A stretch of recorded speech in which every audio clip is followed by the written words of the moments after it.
नमस्कार मित्रांनो, आपल्या या चॅनलवर 2-4 आपल्या विद्यार्थी मित्रांनी कमेंट केलं होतं। त्याच्यामध्ये त्यांनी विचारलं होतं, मला प्रश्न विचारला होता की सर एक साथ 2 अकॅडमिक प्रोग्रामला ॲडमिशन घेता येतं का, किंवा 2पेक्षा जास्त अकॅडमिक प्रोग्रामला ॲडमिशन घेता येतात का, आणि ती घेता येत असतील तर त्याचे नियम, अटी, शर्ती काय आहेत, हे प्रश्न विचारला होता। त्या कमेंटचं मी उत्तर त्यांना दिलेलं आहे। आता बाकीच्या सर्व आपल्या जे सबस्क्रायबर आहेत, आपले जे 900पेक्षा जास्त सबस्क्रायबर आहेत, आपलं मोठं लट यूट्यूब फॅमिली आहे, मोठी फॅमिली झाली आहे। आता 1 लाखपेक्षा जास्त व्ह्यू झाले आहेत आपल्या चॅनलवर।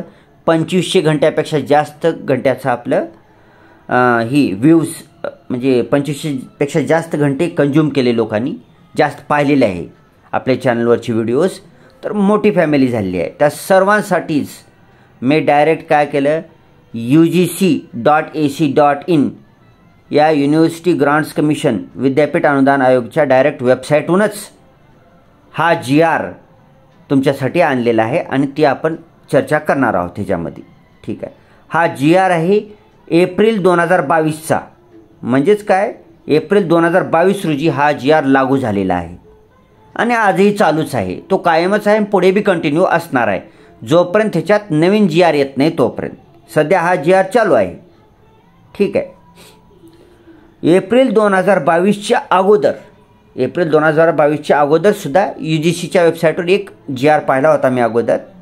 तर त्या जुन्या GR मध्ये काय लिहिलं होतं, तर त्याच्यामध्ये सांगितलेलं होतं एक साथ तुम्ही 2 अकॅडमिक प्रोग्राम करू शकता। ठीक आहे, पण कोणते 2 अकॅडमिक प्रोग्राम करू शकता, तर एक डिग्रीला ॲडमिशन घेऊ शकता आणि दुसरं डिप्लोम्याला। ठीक आहे, ॲट अ टाईम एक डिग्री एक डिप्लोमा, अशा 2 गोष्टी आपण एक साथ करू शकता म्हणलं होतं। मग त्याच्यातली डिग्री ओपनमधून घ्यायची ॲडमिशन, ओपन एक्सटर्नल कोणत्याही माध्यमातून, आणि दुसरा डिप्लोमा रेग्युलरमधून करता येत होता, किंवा डिप्लोमा ओपन युनिव्हर्सिटीमधून ॲडमिशन घ्यायचं आणि डिग्री रेग्युलरमधून करता येते, वाईस वर्सा, दोन्ही पद्धतीनं। कोणतं बी एक प्रोग्राम मुक्त विद्यापीठातून करायचा आणि एक प्रोग्राम रेग्युलर युनिव्हर्सिटीमधून किंवा कॉलेजमधून करता येत होता अगोदरसुद्धा। मग एप्रिल 2022ला त्याच्यामध्ये नव्यानं भर टाकण्यात आलेली आहे। आता ती काय आहेत पॉईंट्स आपण पाहणार आहोत। व्हिडिओ पूर्ण बघायचा आहे मित्रांनो, अर्धवट व्हिडिओ बघू नका। अर्धवट व्हिडिओ बघून काही फायदा होणार नाही। आपला व्हिडिओ काही 10 मिनिटापेक्षा जास्त नसतो। एक्सप्लेन करून सांगायचं म्हटलं तर 10 मिनिट तरी वेळ लागतो। क्लासमध्ये एवढंच सांगायचं म्हटलं तर अर्धा तास लागतं। तरी पण मी खूप स्पीडमध्ये सांगून 10 मिनिटामध्ये व्हिडिओ करण्याचा प्रयत्न करतो। बरं, जे महत्त्वाचे पॉईंट्स, पार्श्वभूमी, प्रस्तावना ही तुम्हाला सांगणं गरजेचं असतं।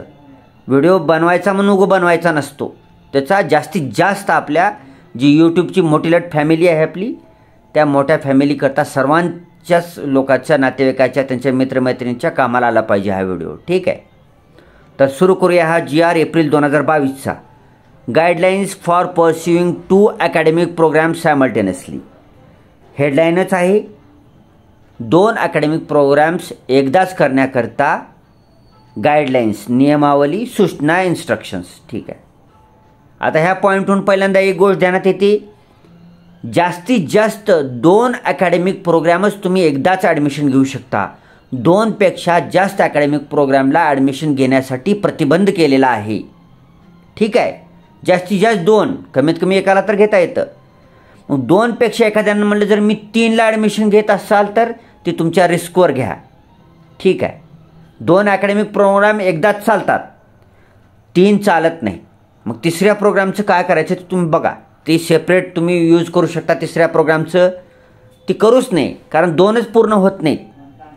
चांगल्या प्रकारे अकॅडमिक प्रोग्राममध्ये चांगली टक्केवारी घ्यायची असेल, चांगला स्कोअर करायचा असेल तर 2 अकॅडमिक प्रोग्राम जास्त झाले, भरपूर झाले, 3ला घ्यायच्या नादाला लागू नका, ते 2सुद्धा पूर्ण होणं शक्य होणार नाही। ठीक आहे, guidelines for pursuing 2 academic program simultaneously, university grants commission, Bahadur Shah Zafar Marg, New Delhi, April 2022।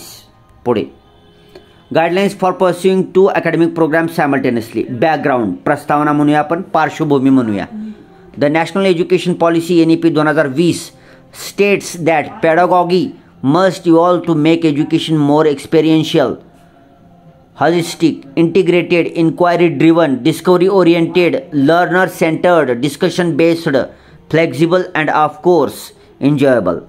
The policy envisions imaginative and flexible curricular structures to enable creative combinations of disciplines for study that would offer multiple entry and exit points, thus removing currently prevalent rigid boundaries and creating new possibilities for lifelong learning and centrally involve critical and interdisciplinary thinking.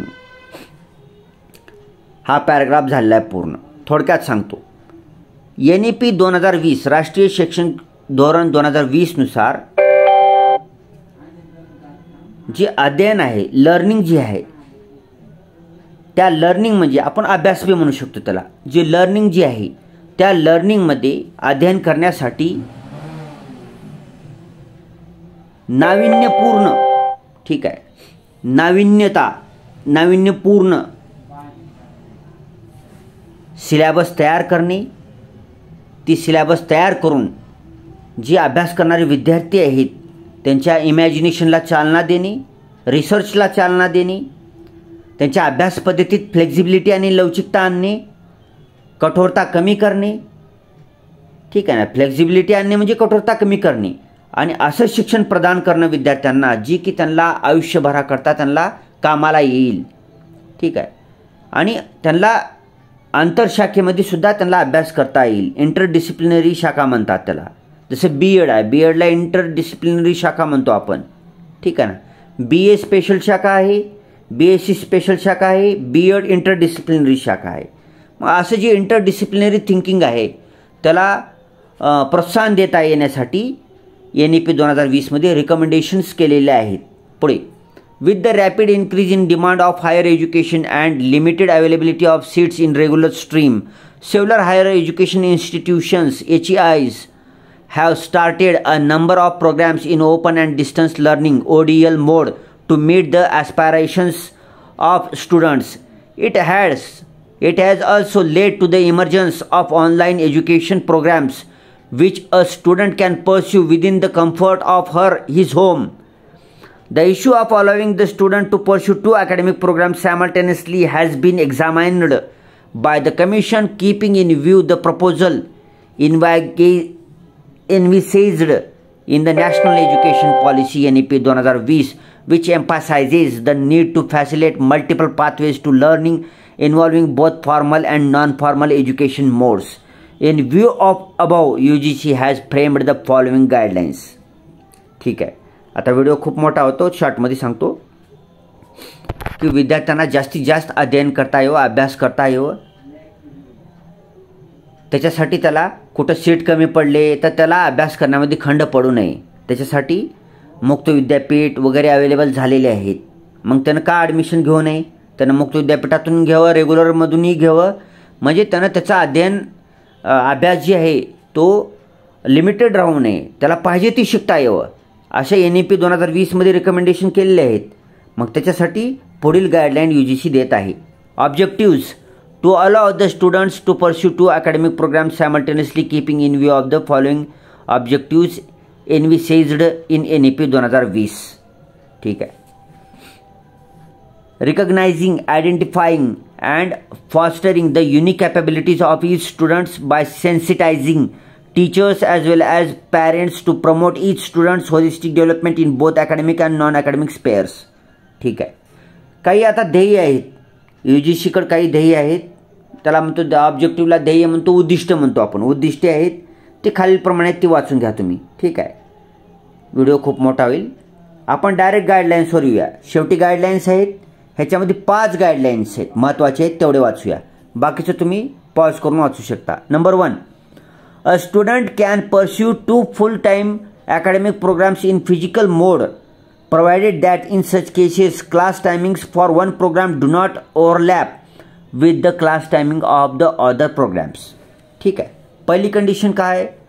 एक विद्यार्थी एकाच कॉलेजमध्ये physically उपस्थित राहून स्वतः म्हणजे regular म्हणूया आपण, त्याने फिजिकल मोड म्हणले रेग्युलर फिजिकली उपस्थित राहून 2 अकॅडमिक प्रोग्रामला ॲडमिशन घेऊ शकतो, एक साथ करू शकतो एकाच कॉलेजमध्ये, काही अडचण नाही. फक्त काय की त्या कॉलेजची परवानगी असावी तुम्हाला, पहिली गोष्ट. दुसरं, आणि त्या कॉलेजमध्ये तुम्ही 2 अकॅडमिक प्रोग्रामला जी शिकत आहात तर त्याच्या दोन्ही अकॅडमिक प्रोग्रामचे एका दिवसातले टायमिंग अलग अलग असले पाहिजे. म्हणजे एक प्रोग्राम एकतर सकाळी असला पाहिजे, दुसरा प्रोग्राम ते पहिला प्रोग्राम संपल्यानंतर दुपारी असला पाहिजे, दुपारी किंवा संध्याकाळी. ठीक आहे. म्हणजे काय, त्यांची टायमिंग ओव्हरलॅप होणे एकमेकावर, एक साथ प्रोग्राम राहू नये, अलग अलग असावा, पहिला संपल्यावर दुसरा असावा. त्या टायमाला तुम्ही करू शकता एका कॉलेजमध्ये. Number 2, a student can pursue 2 academic programmes, one in full-time physical mode and another in open and distance learning ODL or online mode, or up to 2 ODL online programs simultaneously. ठीक आहे. दुसरी कंडिशन काय, एखादा विद्यार्थी 2 प्रोग्रामला admission घेऊ शकतो. अट काय, एक प्रोग्रामला त्याने रेग्युलर फिजिकल मोडमध्ये जाऊन कॉलेजला ॲडमिशन घेऊ शकतो, आणि दुसरा प्रोग्राम आहे जी आहे, दुसरा जी कोर्स आहे त्याला त्यांनी डिस्टन्स एज्युकेशन म्हणजे मुक्त विद्यापीठातून ॲडमिशन घेऊ शकतो. अशा प्रकारे एक रेग्युलर आणि एक मुक्त विद्यापीठ असे 2 प्रोग्राम करू शकतो, तो ॲडमिशन घेऊ शकतो, अभ्यास करू शकतो. तसेच त्याच्यामध्ये अनेक ॲड केले, किंवा दोन्ही प्रोग्राम मुक्त विद्यापीठातून एकदा एकाच वेळेला करू शकतो, ते पण चालतंय. दोन्ही प्रोग्राम, जर एखाद्या विद्यार्थ्याला वाटलं की मला रेग्युलरला नकोच, मी दोन्ही प्रोग्राम मुक्त विद्यापीठातून करतो, तर करू शकतो. दोन्ही प्रोग्राम मुक्त विद्यापीठातून करू शकतो, काय अडचण नाही. तिसरं, डिग्री और diploma programmes under ODL online mode shall be pursued with only such HEIs which are recognised by UGC statutory council government of India for running such programmes. ठीक आहे. आता तुम्ही जी डिग्री किंवा डिप्लोम्याला ॲडमिशन घेत आहात, त्या डिग्री किंवा डिप्लोमा जर आता एखादी मुक्त विद्यापीठ असेल किंवा एखादी कॉलेज असेल, एखादी युनिव्हर्सिटी असेल, तर त्या युनिव्हर्सिटी पहिल्यांदा UGCने मान्य केलेल्या असल्या पाहिजेत. ठीक आहे. आता एक तुम्हाला उदाहरण देतो. स्वामी रामानंद मराठवाडा युनिव्हर्सिटी नांदेड ही पूर्ण भारतात मान्य आहे, UGCला मान्य आहे. ठीक आहे. यशवंतराव चव्हाण महाराष्ट्र मुक्त विद्यापीठ ही पूर्ण महाराष्ट्रात मान्य आहे, पूर्ण भारतात मान्य आहे. Indira Gandhi national open university ही पूर्ण भारतात मान्य आहे. मग अशा मान्यताप्राप्त रेग्युलर तसेच मुक्त विद्यापीठातून तुम्ही ॲडमिशन घेतलं तरच तुम्हाला मान्य आहे 2 डिग्री ॲट अ टाईम. ठीक आहे. तुम्ही कुठल्या तर इन्स्टिट्यूशनमधून डिग्री आणसाल ती मान्य राहणार नाही. मग तुम्ही एकतर तुम्ही ऑनलाईन ॲडमिशन घेते वेळेस, मुक्त विद्यापीठात ॲडमिशन घेते वेळेस किंवा एखाद्या कॉलेजला ॲडमिशन घेते वेळेस ती UGC मान्यता प्राप्त आहे का नाही ते पाहून घ्यायचं आहे तुम्हाला. ठीक आहे. किंवा महाराष्ट्र सरकारची मान्यता आहे का नाही त्याला पाहून घ्यायचं आहे. चौथा पॉईंट, डिग्री और diploma programmes under these guidelines shall be governed by the regulations notified by the UGC and also respective statutory professional councils wherever applicable. ज्या तुम्ही डिग्री किंवा डिप्लोमा कोर्सला तुम्ही ॲडमिशन घेत आहात त्या डिप्लोमा आणि डिग्रीला UGCची मान्यता असली पाहिजे, किंवा UGC व्यतिरिक्त अन्य कोणते जर भारतात काउन्सिल असेल, जसे AICTE आहे, NCTA आहे, त्या भारत सरकारच्या किंवा महाराष्ट्र सरकारच्या स्टॅट्युटरी बॉडी जी आहेत, प्रोफेशनल काउन्सिल जे आहेत, त्यांच्याद्वारे मान्यता प्राप्त असल्या पाहिजे. ठीक आहे ना. BA BCom असेल तर UGC मान्य पाहिजे, B.Ed असेल तर NCTE मान्य पाहिजे, D.Ed असेल तर NCTE मान्य पाहिजे. तुमचं BCA वगैरे किंवा जे प्रोफेशनल कोर्सेस असतील त्या प्रोफेशनल कोर्सेसला AICTEची मान्यता असली पाहिजे. असे मान्यता प्राप्त डिप्लोमा आणि डिग्रीज करू शकता तुम्ही. पुढे, these guidelines shall come into effect from the date of their notification by the UGC. No retrospective benefit can be claimed by the students who have already done 2 academic programs simultaneously prior to the notification of these guidelines.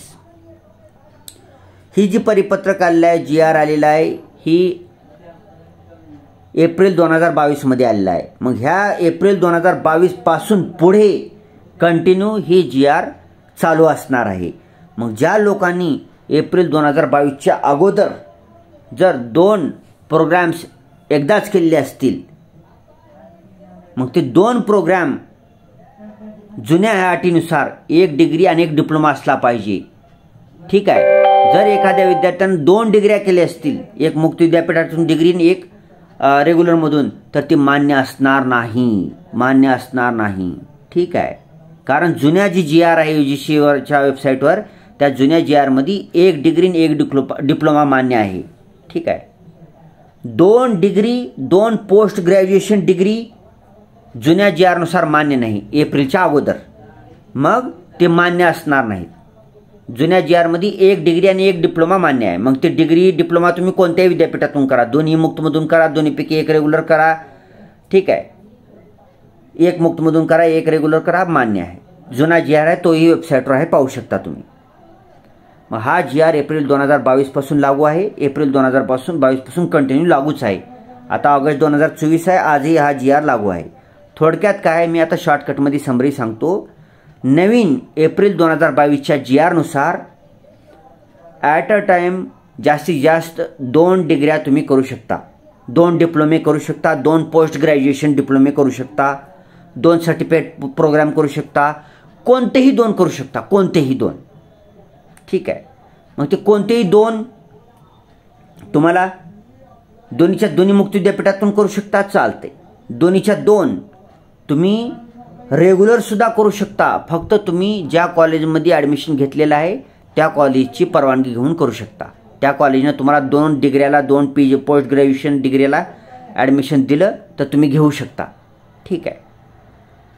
Normally तर काय, 1 रेग्युलरमधून आणि 1 मुक्त विद्यापीठातून केलं तर खूप सोपं होतं. कारण रेग्युलरची परीक्षा अलग होते आणि मुक्त विद्यापीठाची परीक्षा अलग होते, दोन्ही एकदाच येत नाहीत. ठीक आहे. चालते. आणि तुम्ही एकदाच 2 ओपन युनिव्हर्सिटीमधून बी करू शकता. फक्त त्यांचं टाइम टेबल बघा. तुम्ही 2 MA करायचं असाल ओपनमधून आणि त्या दोन्ही MAची परीक्षा एकाच दिवशी होईल, मग 2 MAला ॲडमिशन घेऊन पैसे खर्च करून काय फायदा झाला. ठीक आहे. मग शक्यतो तुम्ही असं केलं पाहिजे की 2 डिग्री किंवा 2 पोस्ट ग्रॅज्युएशन डिग्री, 2 डिप्लोमे किंवा कोणतेही 2 सर्टिफिकेट प्रोग्राम असे ॲडमिशन घ्या की ज्यांचे परीक्षा अलग अलग झाल्या पाहिजेत. मग ते 2 मुक्त विद्यापीठातून घ्या, 2 रेग्युलरमधून घ्या, 2 एक्सटर्नलमधून घ्या, कसेही घ्या. ठीक आहे. चालतंय. घेऊ शकता. 2 degree 2 post graduation degree, 2 डिप्लोमे, 1 degree 1 PG, 1 degree 1 diploma, असं कसेही कॉम्बिनेशनमध्ये जास्तीत जास्त 2ला ॲडमिशन घेऊ शकता. फक्त त्या दोन्हीचं टाइम टेबल तुम्ही चेक करून घ्यायचं आहे, त्या युनिव्हर्सिटीला चेक करून घ्यायचं आहे.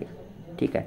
सहसा मी आपले जे कमेंट आलं होतं यूट्यूबवर, त्या कमेंटमध्ये जे आपले मित्र होते त्यांना मी सांगितलेलं होतं की 1 डिग्री रेग्युलरमधून घ्या आणि 1 मुक्त विद्यापीठातून घ्या. कसं आहे, त्याला टेन्शन राहत नाही. कारण मुक्त विद्यापीठाची परीक्षा वेगळी असते, वेगळ्या महिन्यात होते, मे जूनमध्ये होते. आणि रेग्युलरची परीक्षा जी आहे ती मार्च एप्रिलमध्ये होते. शक्यतो कमीच असते की ती मे महिन्यामध्ये जातच नाही. रेग्युलर युनिव्हर्सिटीची परीक्षा मार्च एप्रिल, जास्तीत एप्रिलमध्ये संपून जाते परीक्षा. ठीक आहे. मग सध्या तुम्ही काय करायचं, जास्त डोक्याला ताण घ्यायचं नाही. तुम्ही 1 रेग्युलरला ॲडमिशन घ्या आणि 1 मुक्तमधून करा. आणि ती बी रेग्युलरला नको सर, रेग्युलरला आम्हाला जाणंच होत नाही, आम्हाला जॉब आहे, प्रोफेशनल जॉब आहे किंवा घरच्या अडचणी आहेत, आम्ही रेग्युलरला जाऊ शकत नाही. ठीक आहे. असं जर म्हणत असाल तर 2 डिग्री किंवा 2 डिप्लोमे किंवा 2 पोस्ट ग्रॅज्युएशनला तुम्ही घेऊ शकता एकसाथ ॲडमिशन मुक्त विद्यापीठात घेऊ शकता. फक्त एवढं करा की मुक्त विद्यापीठात ॲडमिशन घेते वेळेस ते 2 डिग्री 2 PG डिग्री 2 डिप्लोमे ह्या दोघाची एकदाच परीक्षा येते का नाही कन्फर्म करून ॲडमिशन घ्या. कारण एकदाच परीक्षा येणार असेल तर घेऊ नका, कारण अर्थ राहणार नाही. दोन्हीपैकी एकाचीच परीक्षा द्यावी लागेल तुम्हाला, मग त्याचे पैसे बी गेले आणि असं बी वर्ष जातो. ठीक आहे. एवढी चौकशी करून घ्या. थोडा व्हिडिओ मोठा झाला, वारंवार संकल्पना स्पष्ट करत आहे जेणेकरून तुम्हाला स्पष्टपणे कळावं. ठीक आहे. तुमचे काही शंका काही शिल्लकच राहू नये. 3 करू नका, 2च्या वरी करू नका, 2 जास्तीत जास्त. ठीक आहे. व्हिडिओ चांगला वाटला तर व्हिडिओला लाईक करा, चॅनलला सबस्क्राईब करा. आपले आता सध्या 917 सबस्क्रायबर आहेत. तुमच्यासाठी बनवलेलं चॅनल आहे. ठीक आहे. आणि आता काही म्हणतील की आता तर ॲडमिशन संपत आले नाहीत, ॲडमिशन संपलेले नाहीत. आजही, आता आज किती तारीख आहे, 26 ऑगस्ट 2024 आहे. तर यशवंतराव चव्हाण मुक्त विद्यापीठामध्ये BA BCom MA यांचे ऑनलाईन ॲडमिशन करण्याची शेवटची तारीख वाढवण्यात आलेली आहे आणि शेवटची तारीख आहे 31 ऑगस्ट 2024. त्याच्यामुळे जर तुम्हाला यशवंतराव चव्हाण मुक्त विद्यापीठात ॲडमिशन घ्यायचं असेल BA BCom MA MScला, तर 31 ऑगस्ट 2024 पर्यंत तुम्ही ॲडमिशन घेऊ शकता, काही अडचण नाही. काही रेग्युलर युनिव्हर्सिटीचे पण ॲडमिशनचे तारखा वाढलेले आहेत. तुम्ही त्या रेग्युलर युनिव्हर्सिटीच्या वेबसाईटवर किंवा रेग्युलर कॉलेज तुमच्या जवळ कुठं असेल तर त्या रेग्युलर कॉलेजला भेट देऊन सुद्धा तुम्ही शेवटची तारीख विचारू शकता. मुक्त विद्यापीठात तर ॲडमिशन चालू आहेत BA BCom MAला, ठीक आहे, MScला बी चालू आहेत. ह्याचा उपयोग घेऊ शकता. व्हिडिओ बनवायला उशीर झालेला नाही, आजही ॲडमिशन चालू आहेत. ह्याचा फायदा करून घ्या. ओके. आणि ही GR तुम्हाला UGCच्या वेबसाईटवर मिळेल. Thanks for watching. Vande Mataram.